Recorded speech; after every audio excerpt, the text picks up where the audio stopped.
पक्ष विसरून होय मी भारतीय आहे, मी देशभक्त आहे या एकाच भावनेने सहभागी झालात। आणि मी कालच म्हटलेलं आहे की एका झुरळाने हुकुमशहाला नमवलेलं आहे। हा खरा विष्णूचा अवतार आहे, हा खरा विष्णूचा अवतार आहे। आणि मला मोदीजींना सांगायचंय की मोदीजी की आता तरी देशाकडे लक्ष द्या। हे तुमचे मंत्री त्यांचं काम सोडून पक्ष फोडण्यामध्ये बिझी आहेत, त्यांना म्हणा आता देशाचं काम करा। कारण अर्थमंत्री आपल्या निर्मलाबाई घसरत्या रुपयाबद्दल बोलत नाहीत, महागाईबद्दल बोलत नाहीत, पण पेपर फुटीचे फायदे समजून सांगतायत। राजनाथ संरक्षण मंत्री देशाच्या संरक्षणाची बोंब, पण धर्मेंद्र प्रधानच्या संरक्षणासाठी पुढे आलेले। आपले खड्डा मंत्री नाही, रस्ता मंत्री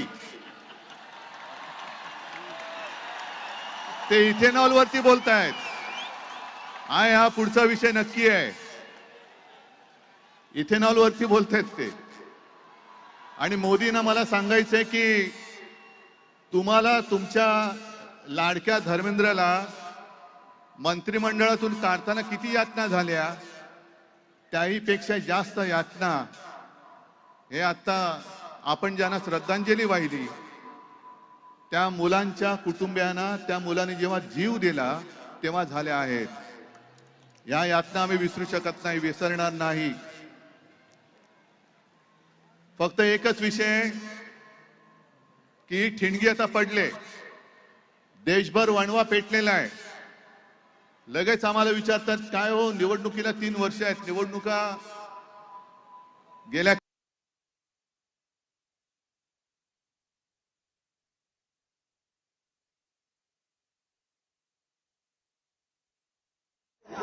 ही ठिणगी जागतिक ठेवून काम हे आपल्या सगळ्यांचं काम आहे। आणि या मंत्र्यांनी किंवा अजूनही सोशल मीडियावरती काही व्हिडिओ येत आहेत की आता हे हिंदुत्व स्वीकारणारे सगळे अंधभक्त मुलांना धमक्या देत आहेत।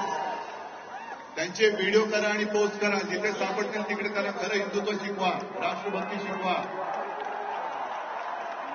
असो जास्त भाषण करण्याची वेळ नाही, कारण कधी कधी शब्दांपेक्षा कृती ही जास्त महत्वाची ठरते।